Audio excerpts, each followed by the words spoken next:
अरब ममालिक में जाना चाहिए? मैं तो नहीं समझता कि अरब ममालिक में जाना चाहिए, वो गुलामी वाला सिस्टम है बिल्कुल। मैं एक एक चीज मैं आपको बताता हूँ। एक बंदा 6 लाख रुपए का सऊदीया का वीजा लेके गया, हाँ जी, ऐसे ऐसे।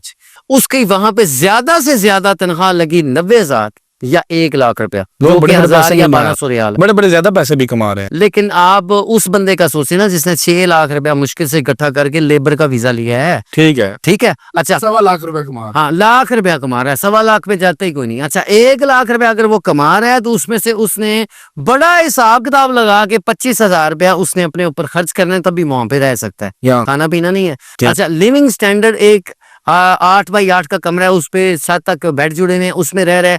जिसका जो बंदा यहाँ पे तंग है ना, वो कह रहा है कि मैं यहाँ पे बड़ा तंग हूँ, उसका लिविंग स्टैंडर्ड वहां तो है ही को नहीं, लो, जीरो से भी नीचे। एक चीज, खाना पीना जीरो से भी नीचे, 2 चीजें।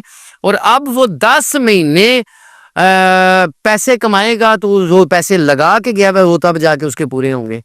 अच्छा, अब इन्हीं लोगों को कह दो, अच्छा अगले जो 14 महीने हैं उसमें उसने वो थोड़े बहुत पैसे कमाने हैं, तब जाके मतलब कि 10 महीने जो उसने पैसे कमा के अपने वीजा के पैसे इकट्ठे किए हैं, वो 10 महीने उसकी जिंदगी से गुजर गए, खत्म, उनकी कोई वैल्यू नहीं है। अगले 14 महीने में वो कितने पैसे कमा लेगा? यही 10-12 लाख रुपया।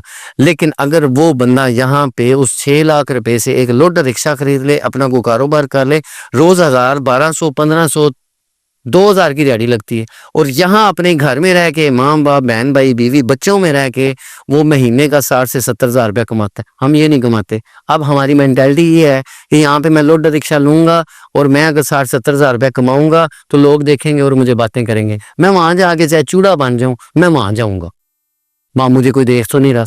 तो ये अपने आप पे जुल्म करने वाली बात है। इसलिए मैं तो नहीं समझता कि आपको अरब में जाना चाहिए।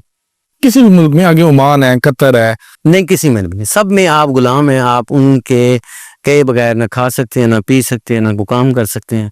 आप हर तरह से कसे हुए हैं वहां पे। तो आजाद वीजाज मिलते हैं। नहीं, आजाद वीजाज भी तो किसी कफील से ही आपने लिया है ना, किसी अरबी से ही लिया है ना, आपने उसको पे नहीं करने। बिल्कुल दोस्त, आगे चलते हैं।